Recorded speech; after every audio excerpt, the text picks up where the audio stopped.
Sebuah kabar tidak mengenakan menimpa vokalis kangen band Andika Mahesa.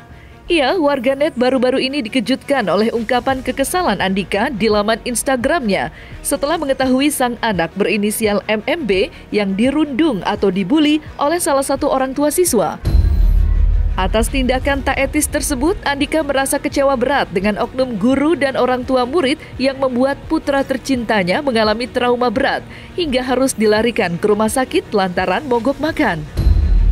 Geram melihat kondisi anak yang memprihatinkan, Andika yang sudah emosi bahkan mengajak sosok orang tua murid itu untuk beradu jotos di atas ring tinju untuk menyelesaikan masalah.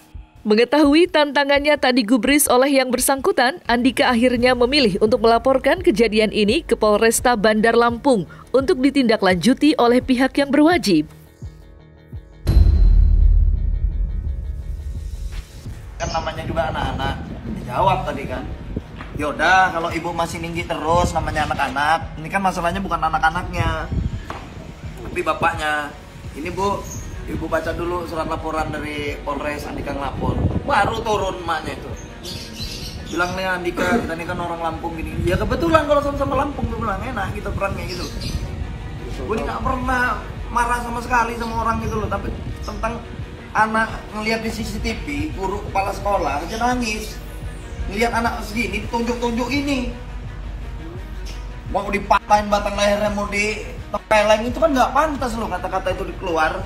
Makanya gue bilang, suaranya ada juga bang? Iya, gini aja, kita kan ada tinju nih. Nah kita tinju aja di ring, gue bilang, bapaknya sama bapaknya gitu loh. Iya, gue gak ada urusan katanya mau Andika, gue gak pernah bawa titel gue loh.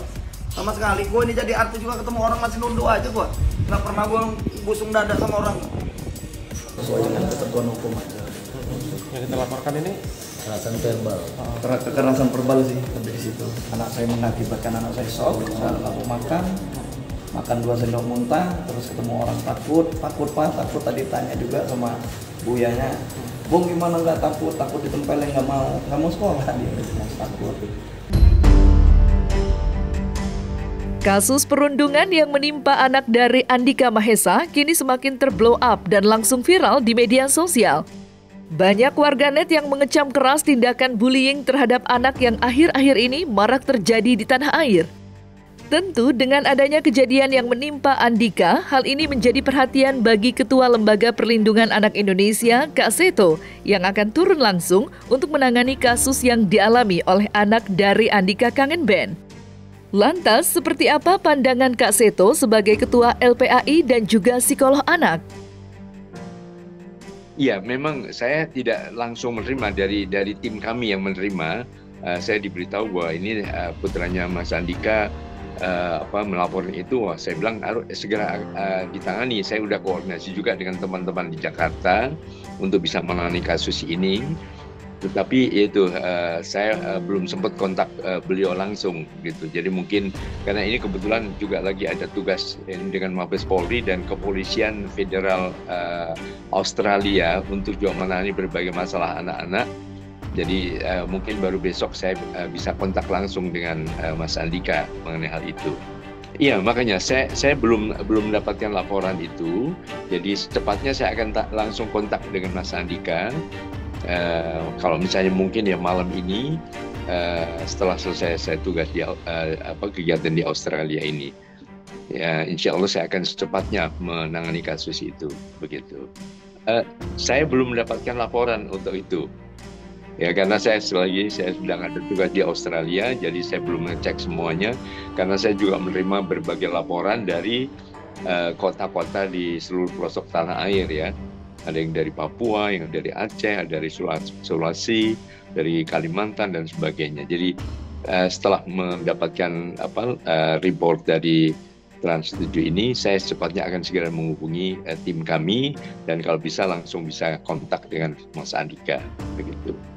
Iya, kami bisa bayangkan tentu saja akan terjadi hal demikian ya, tetapi yang paling penting adalah kami dari LPAI, Lembaga Perlindungan Anak Indonesia juga selalu mendesak kepada setiap sekolah untuk menciptakan sekolah sebagai sekolah yang ramah anak, yang tidak ada kekerasan, tidak ada perundungan, dan apalagi kekerasan oleh orang dewasa terhadap anak-anak dan sebagainya.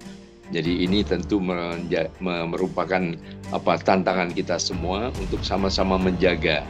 Dan kalau misalnya ada konflik seperti itu, juga mohon tetap dapat diselesaikan dengan cara-cara yang bijak, dengan cara-cara damai, dan kemudian mungkin kalau perlu diperlukan adanya mediator untuk memediasi berbagai kesalahpahaman tadi, begitu. Dan kami LPAI baik yang di Jakarta di pusat maupun di berbagai daerah saya kira juga siap untuk menjadi mediator kalau memang diperlukan untuk menangani berbagai kasus-kasus seperti demikian. Iya, memang sebelumnya cukup tinggi juga, tapi dengan maraknya penggunaan media sosial oleh anak-anak dan juga remaja memang semakin meningkat. Dan memang ini semacam fenomena gunung es ya, bahwa kasus pembulian atau perundungan ini cukup tinggi di bawah sana tetapi tidak terungkap ke permukaan. Nah, salah satu penyebabnya adalah sering terjadinya pembiaran terhadap kasus bullying ini. Jadi seolah-olah tidak dianggap sebagai berbahaya, tidak dianggap sebagai serius dan sebagainya. Ibaratnya seperti kata istilah Bang Napi ya, bahwa suatu tindak kekerasan atau kejahatan terhadap anak bukan hanya karena niat dari para pelakunya, tapi juga karena adanya kesempatan. Jadi adanya semacam pembiaran kesempatan terhadap perilaku bullying yang cukup marak terjadi di sekolah-sekolah.